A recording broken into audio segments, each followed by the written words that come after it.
स्वयं परमात्मा ने, सतपुरुष ने, कबीर जी ने आकर के अपना ज्ञान दिया और कबीर सागर के अंदर वो लिपिबद्ध किया आदरणीय धर्मदास साहिब जी ने। क्योंकि आदरणीय धर्मदास साहिब जी को परमात्मा अपने विधान अनुसार मिले थे। ऋग्वेद मंडल नंबर 9 सूक्त नंबर 86 86 के मंत्र 26 और 27 में, ऋग्वेद मंडल नंबर 9 सूक्त 82 के 82 के मंत्र नंबर 1, 2, 3 में, ऋग्वेद मंडल नंबर 9 सूक्त 96 यानी 96 के मंत्र 16 से लेकर 20 में, ऋग्वेद मंडल नंबर 9 सूक्त 20 के मंत्र 1 में, ऋग्वेद मंडल नंबर 9 सूक्त 1 मंत्र 8 और 9 में, और भी अनेक स्थानों पर यह प्रमाण दिया गया है कि वो परमात्मा ध्रुवलोक के तीसरे पृष्ठ पर विराजमान है। ध्रुवलोक माने उस तेजो में लोक के, वहां सतलोक भी एक पृथ्वी है। वो ऐसी पृथ्वी है जो स्वयं भी प्रकाशित है लेकिन गर्भी नहीं है, और वहां परमात्मा भी साकार है, मनुष्य सदृश है। और सभी हंस वहां पर ऐसी ही सृष्टि है, सदाबहार बाग हैं, बगीचे हैं, फल फ्रूट हैं, किसी चीज की अभाव नहीं है। तो वो ज्ञान परमात्मा ने स्वयं आकर दिया है। वहां सृष्टि एज इट इज है। आपका परिवार होगा, वहां कभी मृत्यु नहीं होगी, बुढ़ापा नहीं होगा। और यहाँ पर दोनों पैर टूटते हैं। जवानी में तो सब पुनों को नष्ट करवा देता है। सारा दिन एक रोटी के लिए दिन रात भटकता रहता है ये प्राणी, और फिर भी इसकी पूर्ति नहीं होती, क्योंकि ये काल का लोक है। यहाँ कभी भी कोई वस्तु पूर्ण नहीं हो सकती। और जिस सुख को, जिस वस्तु को हम यहाँ खोज रहे हैं, वो सतलोक के अंदर है, यहाँ नहीं है। उसकी कसक इस आत्मा के अंदर है कि कोई ऐसी वस्तु है, ऐसा स्थान है और ऐसा भगवान है जो हमें सदा सुखी कर सकता है। तो यहां हम भगवान के लोक में नहीं रह रहे, हम शैतान के लोक में रह रहे हैं। आप देख रहे हो, भगवान हो और ऐसे दुख, किसी के हाथ कट गया, किसी की आंख फूट गई, किसी को कैंसर होगी, किसी की बेटी मर गई, किसी का बेटा मर गया, परिवार नष्ट हो गया, छोटे छोटे बच्चों को छोड़कर माँ बाप मृत्यु को प्राप्त हो जाते हैं। तो यहां भगवान हो तो क्या ये दुख हमारे देख ले वो? हम कसाई के लोक में रह रहे हैं, कसाई के। पुणात्मा, आपके ऊपर काल ने इतना वजन डाल रखा बुद्धि पे और अज्ञान से परिपूर्ण करवा दिया इन अज्ञानी संतों और महंतों से, आचार्य और शंकराचार्यों से, कि आप जी के अंदर वो स्थान नहीं रह रहा जो सत्य ज्ञान को प्रवेश कर सके दास। लेकिन इस सत्य ज्ञान में इतना वजन है कि ये अपनी जगह बनाएगा और बना रहा है। एकदम से नया ज्ञान और नया भगवान, और कितना अब स्वीकार हो रहा पुण्यात्माओं को, क्योंकि इन परमात्मा के इन वचनों में जो दास सुना रहा है एक बहुत बड़ा वजन है, और ये अपना स्थान बनाएगा ही बनाएगा।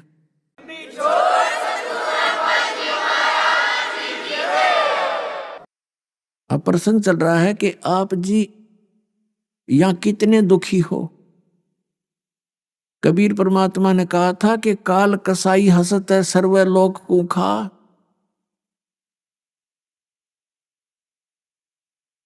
और अंकुश निर्गुण नाम का ये सतगुरु दर पकड़ा जा। परमात्मा ने कहा कि ये काल कसाई है, जैसे कसाई बकरे पालता है। उसका उद्देश्य क्या होता है? उन बकरों की कितनी सेवा करता है वो। जैसे एक शेड डाल देता है गर्मी और सर्दी से बचने के लिए, साथ में एक तालाब बनवा देता है जिसकी अच्छी लंबी बहुत ज्यादा कंजम्पशन है, एक तालाब बनवा देता है, एक चरागाह रखता है उसके लिए। और जब वो कसाई उस बकरों के बकरियों के उस स्थान पर आता है जहां उनको रोक रखा होता है, तो वो बकरे और बकरियां उस कसाई को एक नेक व्यक्ति जानकर उससे प्यार करते हैं। वो ये सोचते हैं कि देखो कितना दयालु है हमारा मालिक, हमारी कैसी केयर टेक करता है, कितनी सुविधाओं का ध्यान रखता है, हमारे लिए सेट डाल रखा है। पुण्यात्मा आत्मा तो वही है जो मनुष्य जीवन से गई है, उनमें वो सब समझते हैं अच्छे और बुरे को। जैसे हम देखा करते थे, जो घर का सदस्य पशुओं को चारा डालता था प्रतिदिन, तो उसको देखते ही वो रीकने लग जाते थे, उससे प्यार करते थे, जीभ से चाटते थे कि ये बहुत अच्छा आदमी है।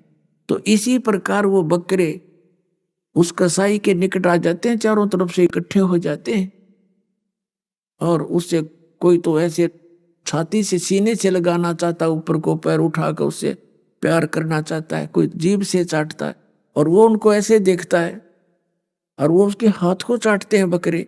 वो तो देख रहा होता है कि यो इसमें मांस कितना हो गया, कितने किलो का बिकेगा, और बकरे ने सोचा ये बहुत अच्छा आदमी है, हमारे से प्यार कर रहा है। और फिर वो भूल जाते हैं, जब उसको आवश्यकता होती है बकरों की 2, 10, 4, 20 की, तो लेकर डंडा और छांट लेता मोटे मोटे, चाहे किसी की माँ आओ, चाहे किसी का बेटा आओ, चाहे किसी की बेटी मरो, वो ना देखता किसका किससे क्या लिंक है, और ऐसे निकाल लाता है और जाके उनको कड़च करवा कर अपना धंधा करता है, रोजगार कर चलाता है। अपने आत्माओं इस काल के लोग के इन बाग बगीचे झरने और इन मौसम न देख के हम ये सोच बैठे दे भगवान कितना दयालु है, पृथ्वी में जल दे दिया शीतल मीठा, झरने बहा रखे हैं, कितने सुंदर बाग बगीचे, काजू किस्मत सेब संतरे कनक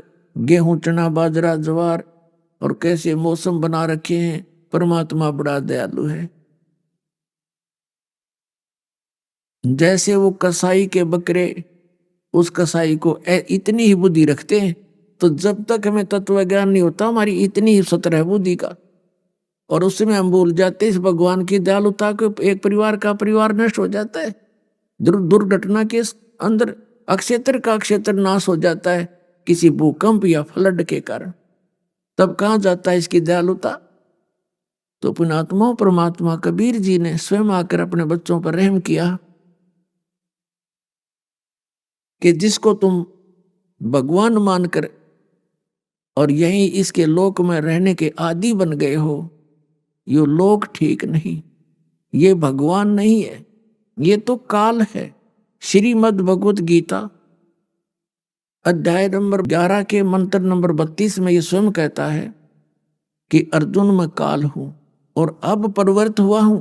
ये श्री कृष्ण जी के अंदर प्रवेश कर गया और फिर उसको दिखाया, जब वो सीधे हाथ नहीं माना, अर्जुन युद्ध करने को तैयार नहीं हो रहा था, तो उसको उससे बाहर निकल कर कृष्ण से और ऐसा विराट रूप दिखाया, अपना असली रूप, और कहा देख ये है मेरा उस ओरिजिनल रूप, मैं काल हूं और सबको खाने के लिए आया हूं। उसका उद्देश्य तो ये था उसको डरा दूं धमका दूं, ये युद्ध कर ले, उसने नाश कराना था। श्री कृष्ण जी नहीं चाहते थे युद्ध करवाना बिल्कुल भी, वो तो उन्होंने पहले फैसला कर दिया था कि मैं युद्ध में हथियार भी नहीं उठाऊंगा, तो क्या वो व्यक्ति फिर युद्ध के लिए प्रेरित कर सकता है। और ये एक तरफ मैं होऊंगा, एक तरफ मेरी सेना होगी, और मैं हथियार भी नहीं उठाऊंगा, तो फिर क्या वो लातों से मारता। कहने का भाव ये है कि बिल्कुल युद्ध प्रिय नहीं थे, नहीं चाहते हो तो मजबूरी में, जैसे जरासंध जैसे निकम्या ने और शिशुपाल जैसे ने बकवाद करी, वो दूसरी बात है, नहीं तो वो कभी किसी को दुख देने वाले इंसान नहीं थे।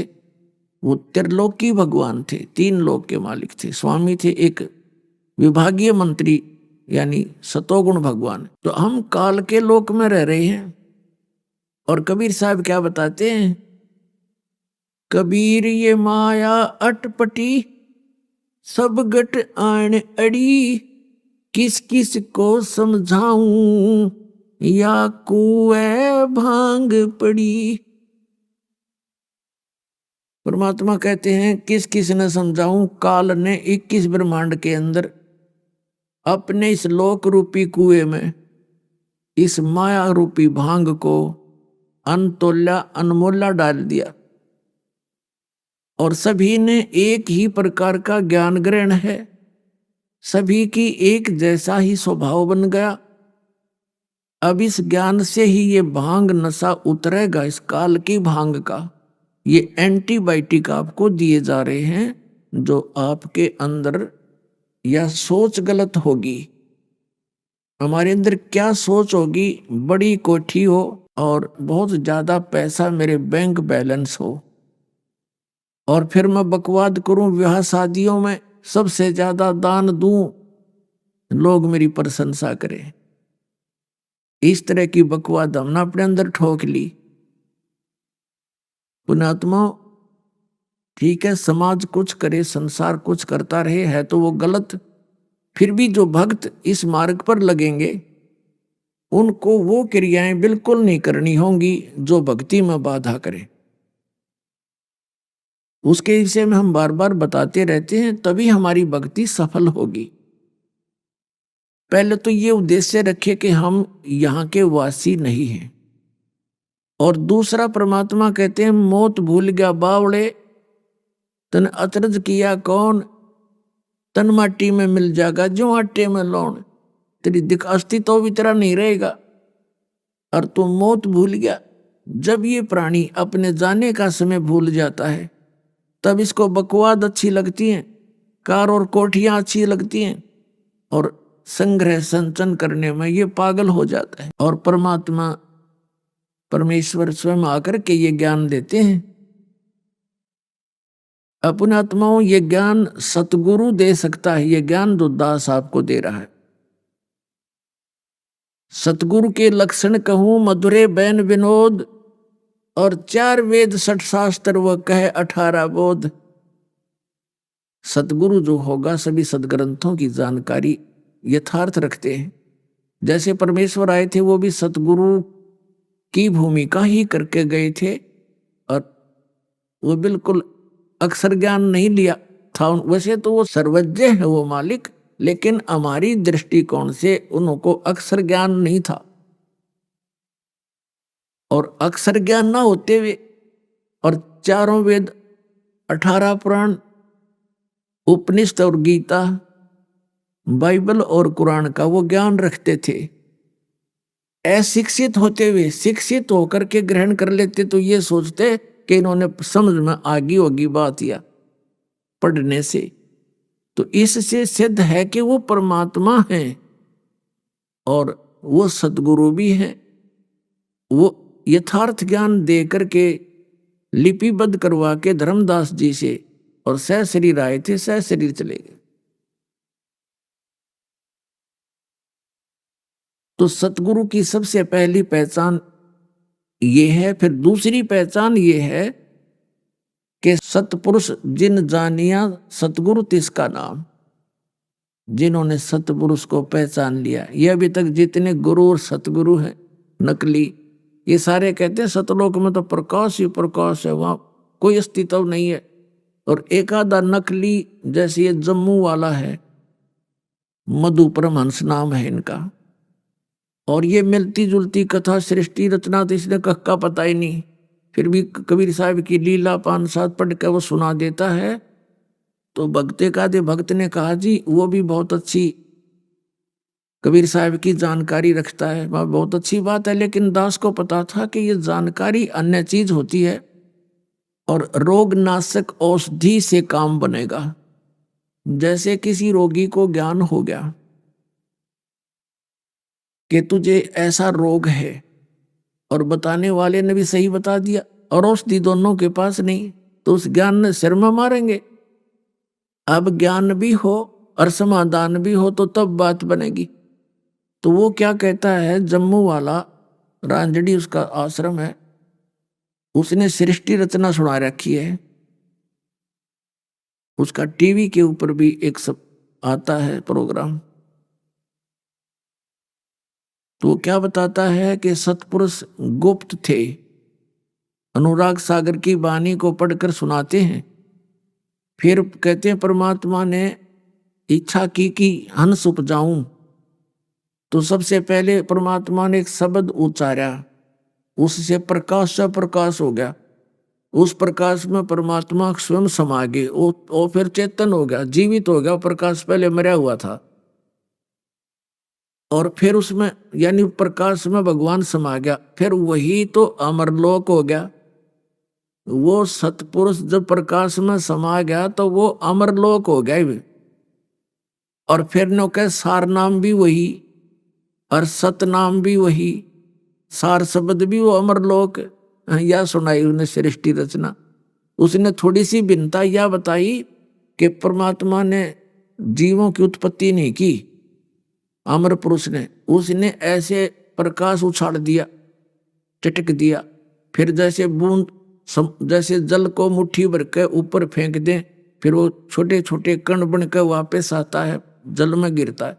ऐसे वो प्रकाश ऊपर छटक दिया, फिर वापस आया तो वो छोटे छोटे कण बन गए उसके, और वो प्रकाश में मिला नहीं, वो छोटे छोटे बिंदु से बन गए, वो आत्मा बन गई।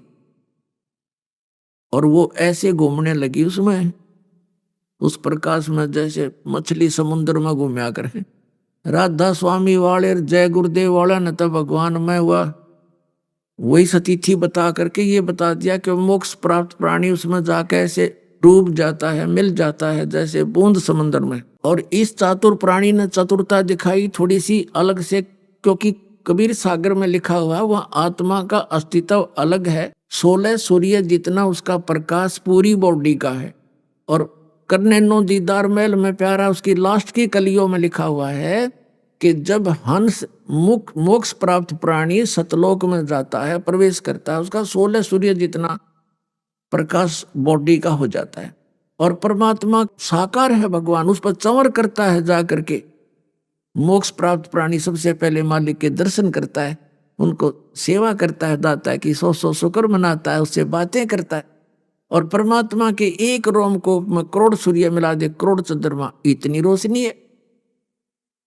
और वो नौका वहां डूब कर मर जाता। और ये नकली नौका है जम्मू वाला, रांजड़ी वाला, श्री मधु परमहंस नाम है इसका। कहते वो बूंद सी है, बिंदु सी, और वहां जाकर उसमें फिर वो चक्कर काटती रही। वहां भगवान नहीं है साकार। इन्हें खाक जाना, इन्हें बैठा दिया, इन जीवों को डबो दिया, थोड़ी सी चतुरता दिखा के। बीजक की बात कहेंगे, बीजक ना याद, ये पृथ्वी डोबन उतरे कह मीठी बात। तो पुण्यात्माओं, सच्चा जो ज्ञान होता है उसमें बहुत बड़ा वजन होता है, और झूठे ज्ञान का अस्तित्व नहीं होता। अब ये जितने भी पंथ हैं और जितने भी ये बने हुए हैं पंथ अलग अलग, ये सब समाप्त हो जाएंगे कुछ दिनों में। क्योंकि आज मानव परमात्मा ने बुद्धिमान बना दिया। अब इस बुद्धिमान मानव को कोई ऐसा पैमाना नहीं था, इसके पास कोई ऐसा टेप नहीं था जिस दिन संतान नाप लेंगे ये पूर्ण है या अपूर्ण है। दास को परमात्मा ने वो पैमाना दे दिया, ISI मार्क का, वो तत्व ज्ञान दे दिया जो गॉड गिवन है। अब इस ज्ञान से हम इन सब संतों को, दास ने तो नाप कर रख दिया इनको। ये नहीं खक भी इनके पास, ना राधा स्वामी वालों के पास, ना जय गुरुदेव वालों के पास, और ना सच्चा सौदा सिरसा और जगमाल वाली वालों के पास, ना इस आसाराम के पास, ना इस सुधांशु के पास, ना सतपाल जी के पास। ये सिर्फ अपनी चतुरता के कारण भोली आत्माओं को अपने पीछे लगा रहे। और इन और संतों का तो कहना है कि ये कुमार स्वामी ब्रह्म ऋषि ने कक का पता नहीं मारे सट्टे सारे दिन अटपट करने लग रहे। तो अब इस दास ये चाहता है कि ये श्रद्धालु जिनको भगवान की चाह है, ये स्वयं इतने विद्वान हो जा कि इनके ज्ञान को स्वयं रिजेक्ट कर दे। सत साहिब।